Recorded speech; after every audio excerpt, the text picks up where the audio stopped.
The World Economic Forum gets underway in Davos, Switzerland, with a keynote speech by India's Prime Minister Narendra Modi. 3,000 participants are gathered in a snowbound Davos until the end of the week. Welcome to DW Business. He is the first Indian Prime Minister in more than 20 years to speak at the World Economic Forum in Davos. Narendra Modi delivered a keynote speech in the Swiss Alpine resort aimed at drumming up investment in one of the world's fastest growing economies.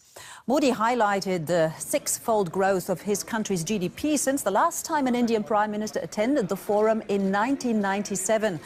The International Monetary Fund has forecast 7.4% growth for India in 2019, beating China with only 6.8%.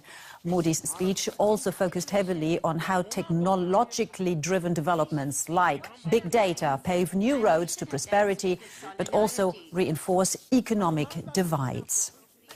We start in Davos, a Swiss resort where the World Economic Forum has officially got underway. After opening remarks by the forum's founder, Klaus Schwab, it was the turn of Indian Prime Minister Narendra Modi. He's delivering a keynote speech to the forum aimed at touting India's economic successes and declaring his country is open for business. Modi's been conducting a broad program of financial and structural reforms in India. His appearance is one of the event's highlights this year. Let me now go straight to Ben Fazulun from our business desk. He's at Davos. Hi, Ben. Now, Modi's been a very strong attraction at this event. His initial remarks focused on the overarching theme of this summit, and which is creating a shared future in a fractured world. What was his key message there? Well, he said it's actually nothing new, the situation that we're in at the moment, where strong men try to control the world. It's an ongoing topic, but it is definitely the one at the forefront for WEF officials, the World Economic Forum officials at least. He said there are certainly three big global challenges right now. The first one being climate change. This was very interesting because it's what the Chinese also spoke about last year when Chinese President Xi Jinping fronted the crowd here in Davos to a very warm reception. So picking up where the Chinese left off, also really sticking it to Trump. He doesn't believe in climate change. And Narendra Modi says this is something that is one of the biggest challenges that needs to be tackled, and pointed to the record snow here in Davos, the snow we've all been trudging through today as it slowly melts.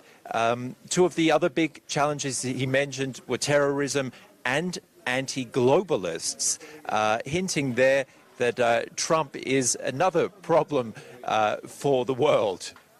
And Ben, he's also expected to sort of stress India's economic credentials. What can we expect on that?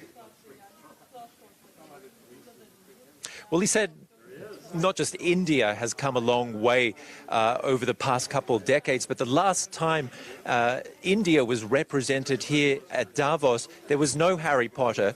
There was no Twitter. Tweeting was what birds did, basically. He says tech is playing such a huge role now in the world and has the power to link, to bend and to break. He says that data is also the biggest global asset that there is, and the person who holds data will hold the power and dominate the world. So not only through tech, but also through politics, it's going to be extremely interesting to see how India's role begins to change. Officials here want to see closed-door diplomatic talks, not just between India, but also other global leaders in the region. Of course, this message was being heard very closely. He's a wonderful orator. Ben Fazulun in Davos, thank you very much for that.